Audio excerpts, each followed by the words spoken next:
This movie is going to be about comments, worksheet comments. We're going to insert a comment into a worksheet. In fact, we can do it in one of three ways. We can input text into a comment, as you would imagine. That's what the comment would be for. But we can do that by typing it in or copying it in. We can resize and move the comment, and we can sign our comment with something other than the default signature that Excel uses, and I'll explain all that. So we're in a worksheet in Excel. You may have a reason to leave a comment behind for any one of a number of reasons. To explain a calculation going on in a cell, to explain the value that's in a cell, the sales were low because of some event going on, to leave a marker behind where you were last when you were working on the worksheet, all sorts of reasons. So the way that you insert a comment into a cell is you select the cell, go to the Review tab, and left-click Insert Comment. The recording account is a default name for the account that I have for Windows. I've set this up to use when I'm recording movies, which is obviously what I'm doing now. That's a property that we can change in the workbook, and I'll show you in a minute how to do that. So this is a comment. I can input text into the comment to actually create some content. A second way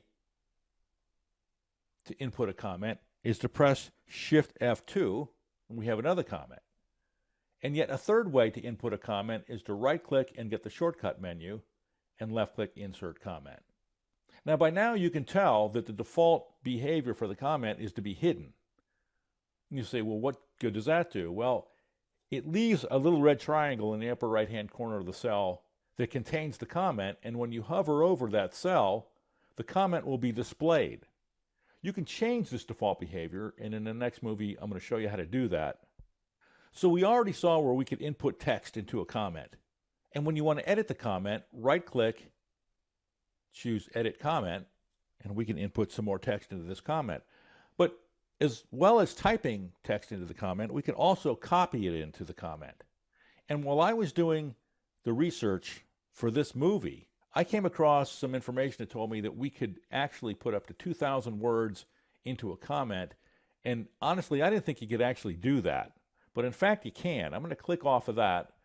I'm going to close Excel, and we have a Word document that has 2,000 words. It's lorem ipsum, which is this made-up Latin language that is sort of filler for text.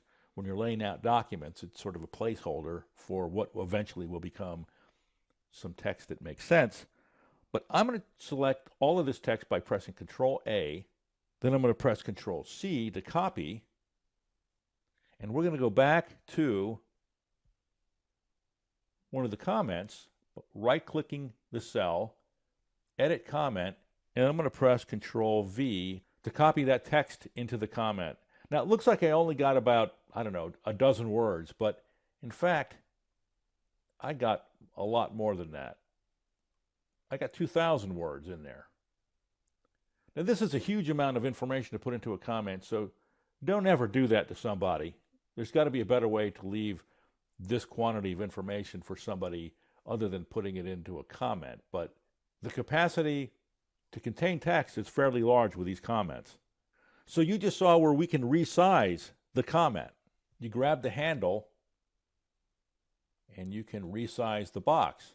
You can also grab the box itself and get the four-sided arrow and move the box.